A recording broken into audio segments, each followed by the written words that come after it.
Hi everyone, and welcome to a new episode of Layers of Healing, the podcast where we talk about everything nobody really talks about and keeps the door shut. Especially today, I want to talk about something that's really on my mind lately, which is letting go. When we let go of stuff, oftentimes loneliness follows, those negative things follow, and I really want to tell you guys what's going on in my life and also how I deal with this, updating you on also my projects I'm doing because I said I'm changing my job, which I am. So yeah, I think let's just hop right in. Letting go can mean a lot of things. Letting go can mean we let go of people, we let go of environments, we let go of emotional stuff, we let go of jobs. We can let go a lot of things, and there will be seasons where every one of us will experience letting go of things because that's life. And I'm also in the season of letting go of my current job and letting go of some people. I'm in the midst of also letting go of the town where I live in because I currently live in Cologne and I decided that I wanted to move abroad. So for me, letting go is like a huge topic right now. That's why I really want to talk about it this week. Because if you also know or in the midst of letting something go, it feels scary. It feels lonely. It feels like I can't do this. Why am I even doing this? And I think it's so funny that my therapist always told me like I'm the woman of extremes and when I'm doing something, I have to do everything at once. And I left basically my ass off 2 days ago because I noticed I'm again doing everything at once. Like I'm changing my job, I'm moving abroad, and at the same time, I also have to still process some people who left me last year. So I'm really like trying to get a hang of it, but it feels overwhelming. I feel like I'm freezing. I have to do so much. Like with changing my job, it means I'm still serving my old job, but I'm building a new job. What I just noticed is whenever I feel fear, and that's also what my therapist told me regarding this, like whenever I feel fear, it's not because I cannot do it or I'm not capable. It's more an indicator for growth. It's an indicator for, oh, I'm going somewhere I've never was, and it's scary, and my nervous system is telling me that I'm going into unknown territory. And what your brain always wants you safe. Like it wants you to be in the comfortable places, you know. So whenever you step into unknown places or unknown situations, you will experience fear because your mind wants to hold you in those comfortable things to keep you safe. That's what you know. But sometimes, as we all know, we just have to step out what we know in order to grow and go somewhere else. And I really feel like my time here in Cologne is kind of over, and I'm looking for someone who will rent this beautiful room for me. And I'm leaving in 2 months to live abroad, and I don't know where I will end up, but it's scary. And also in the midst of changing my job because, as we all know, I was a social media consultant for 3 years now. I've built my business for 3 years. Only this year I really skyrocketed with my income, and I'm very financially stable. Like I was very financially stable, and now I decided to change my job to something my heart calls me to and I feel more purpose in. It's scary. And it's lonely. It's a lonely path. Yeah, also letting go of toxic friendships. Just to get a little overview what I've been letting go of recently, and then we dig into this topic. But last year, a very good friend of mine, if you follow me for a longer time, you will know her. Like you will have seen her on my profile. I've known her for like 9 years, so we were pretty close and we were like sisters. I never thought she would leave. Like I always thought she will be my bridesmaid one day and we'll have like our children together and nothing can separate us. And then last year, a lot of things happened and she decided not to be friends with me anymore. And I was in shock. Nothing bad happened, you guys. Like we've grown apart, yes, but also we had some dynamics in our friendship which are not healthy. And last year we discovered that we have those kind of dynamics. We weren't able to work on it in our relationship, so she had to end it.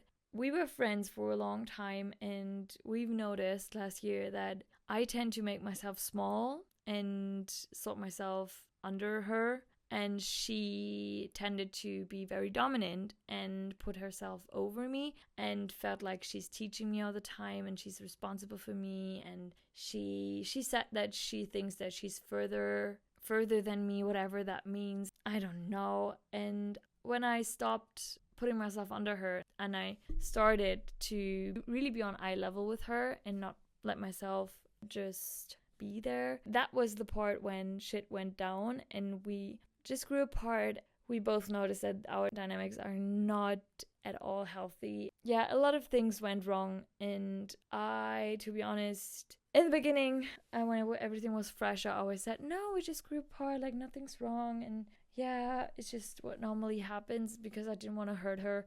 But I noticed that I'm also carrying a lot of anger with me. But that's a different topic, being let go from people and also letting go of jobs or environments and that following loneliness. Every situation gave me loneliness, and I felt like I'm overwhelmed, especially after the friendship breakup. I really felt like I cannot do life without her. I'm going to fail everything I touch. Like, I owe her my business. I owe her my success. Like, she supported me so much. And I was really not seeing my side of the cake and what I did, that I was in the position I was at, because I made like decent income at that time already. I just thought that I have everything because of her, and that's also how you know that it's very toxic. Such in the midst of it. But yeah, I felt very lonely, and I felt like, oh, I will never have a friendship like this again. And it confirmed a lot of negative beliefs of mine. Everyone's leaving, nobody will stay,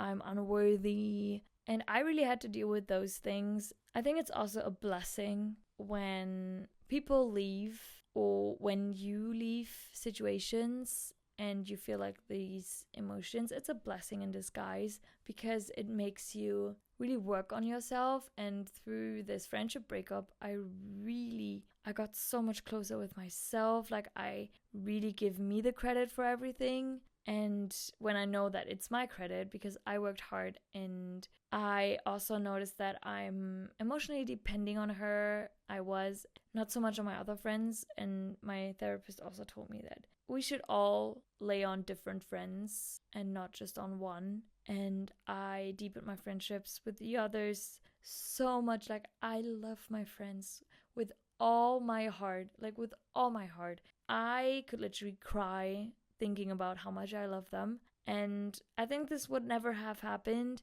if she would still be around, and I would never have moved to Bali if she would still be around. So in the end, working through all those emotions that this letting go followed was the biggest blessing of my whole life. And for a long time, I felt guilty saying it, that I'm happy that she left, and I'm even happier like how I turned out in the process, because I really loved her dearly, and I don't want to speak bad of her, but it really made space for better things. And I hope for her it's the same thing. Like, I really hope that she has amazing friends, and she has friends that support her like I supported her, and that she really got what she wanted with letting me go, and is happier and healthy. And yeah, I just pray that God gives her amazing friendships. But it took me like a long time to say that out loud and believe that and really mean it. But yeah, through this process of letting go, I really discovered myself. And I think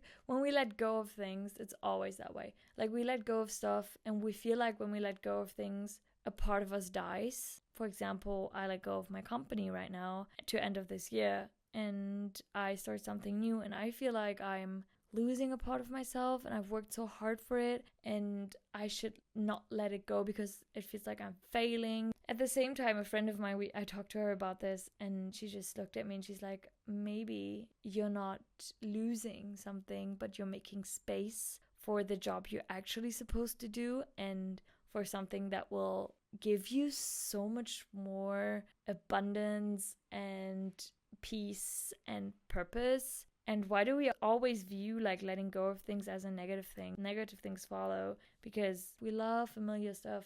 There's also one saying, you'd rather choose a familiar hell than an unfamiliar heaven. I really resonate with this because we want to be comfortable. We want to have the same people around. We want to live in the same environments. We want to feel safe and secure. That's a human need. But we only grow in emotions that are not this. And yeah, so I'm letting go of my job right now. I was a social media consultant. I'm now deciding to step more into the inner child healing part. I can really update you guys on this as well right now as I'm talking about it, because I already did a little story about it. I'm stepping into building a community for you guys because I'm so tired of people not healing, people being overwhelmed with their trauma, and also therapy being so inaccessible somewhere in the world, and also these wait times.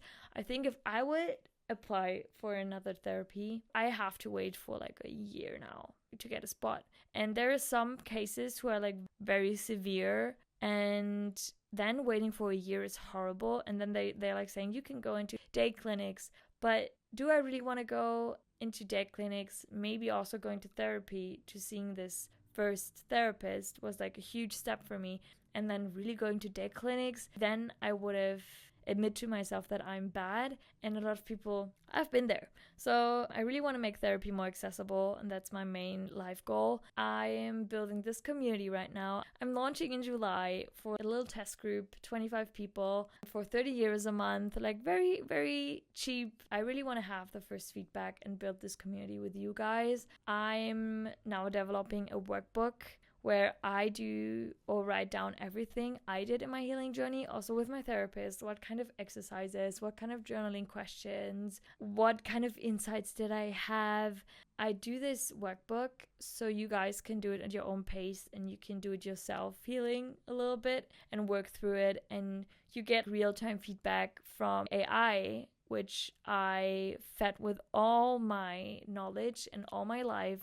So it would probably be me responding to your journaling answers. I think this workbook has so much potential and is so, so, so healing. And it will be included in the community I'm building, where we will have weekly therapy group calls with therapists. Now in July, we will have one therapist who will do this with me.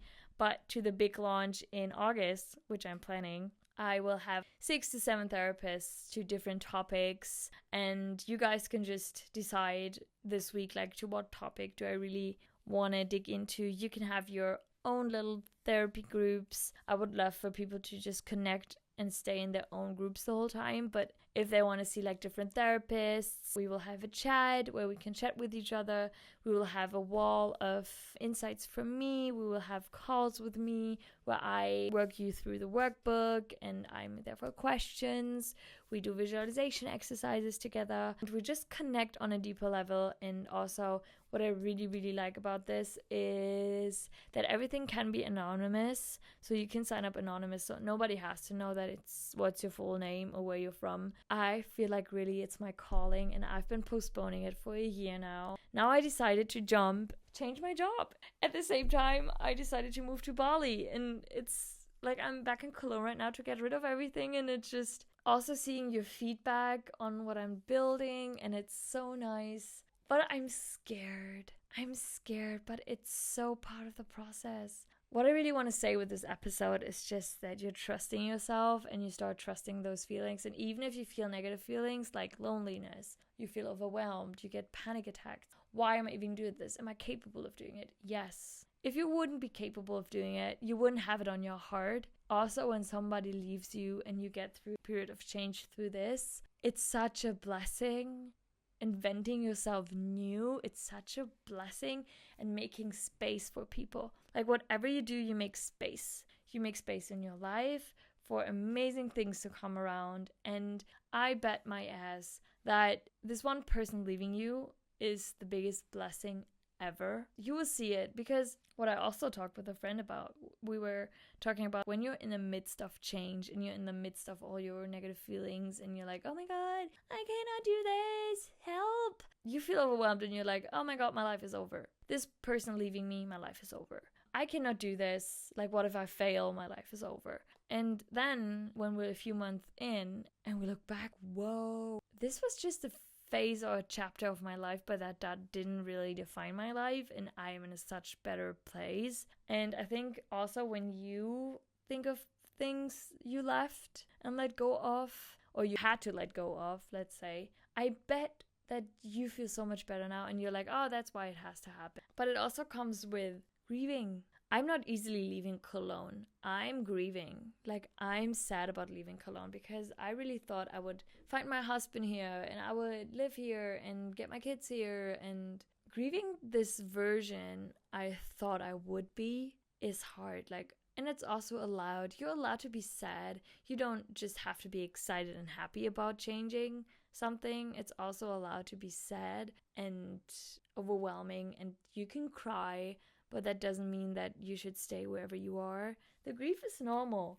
and whatever you're feeling right now, I think you're listening to this because you're letting go of stuff. You will get through it. For me, I'm so excited to do everything. I'm overwhelmed and shocked and cry and do everything, but at the same time, I'm so excited. Fear is also excitement. It feels the same way. Nervousness and fear feels the same way in your tummy. And sometimes you can just shift when you feel like the fear coming, like, I'm so afraid. You can also shift it in your mind and saying, oh, I'm nervous. I'm nervous because I'm allowed to do something new. And if it means to let go of people, if it means to let go of a version of you that you thought you would be, but you're not, that's okay. Leaving toxic situations. I mean, something made you decide you want to leave. For example, I decided to leave Germany because I don't like Germany that much, I noticed, and the mentality is just not my vibe, like the Germans. I'm sorry if you're German, but you know what I talk about. And if you've lived on an island where people are so kind and you see how life could be, everyone's making their decisions because of something. If you just hold on to that reason, because now I'm back here and I'm questioning everything. Oh, should I really quit my job? Should I really move? Should I not stay here? What's happening? I love my friends here so much, but I also love my friends back in Bali. Like, it's hard. It's common to feel all those negative things when letting go of stuff, but also letting go, because one person asked me, oh, you're letting go of your friends here. You're not just letting go of Cologne. And I was like, no, not really. I love my friends and I know they love me too. We will see each other and we will call and we will still be friends even though I decide to leave here. That's not a decision against them, but for me. I also think that my ex-best friend from last year would have told the same thing. That's nothing against you, but for me. Do you know when people say that? And I think it's mostly true. Sometimes also when you're in the position who lost a friend, maybe a few weeks ago, maybe a few years ago, you know, it hurts, but is it really a loss if they don't care about you that much to work on your relationship? Because I've noticed, no, it's not worth me thinking about it all the time. It's not even worth my tears. Some people, they change and then they're a different person because of the circumstances they've went through. You have no control over it. Sometimes we don't have control over who's letting us go or what's happening, but we can just trust that it happens for the greater good. I really want to remind you, and I want to remind me, that every change and every negative emotions I feel with change, looking back, I know that in a year I will look back and I'll be like, this is the best thing I ever did. Why were you so afraid? That's what we're asking ourselves when we look back a year from now. Oh my gosh, why was I so afraid? Everything worked out. Everything worked out. A lot of yapping in this episode, but I hope that you got the insight or you feel seen with this, and you know that I'm also going through letting go period and loneliness, and it's also a layer of healing, to be honest. It's a layer of healing to be able to be okay with stuff leaving your life, people leaving your life, and also you leaving things. It's a part of life. And it's a layer we all have been through and we all have to go through at some point. Just hold on, be brave, and just know that everything will be okay. And this feelings I'm feeling right now and you're feeling right now, maybe they're like temporary. What will follow will be so much bigger and greater. And the joy we will have is inexplicable. Yeah, this episode was mostly for me, I guess, because I really want to work on my letting go and realizing that everything happens for a reason and reminding myself of it. Thank you for listening. I hope this brought anything to you, but just know you're safe. You've got this. And yeah, thank you for listening and have a wonderful, wonderful rest of the day. Bye.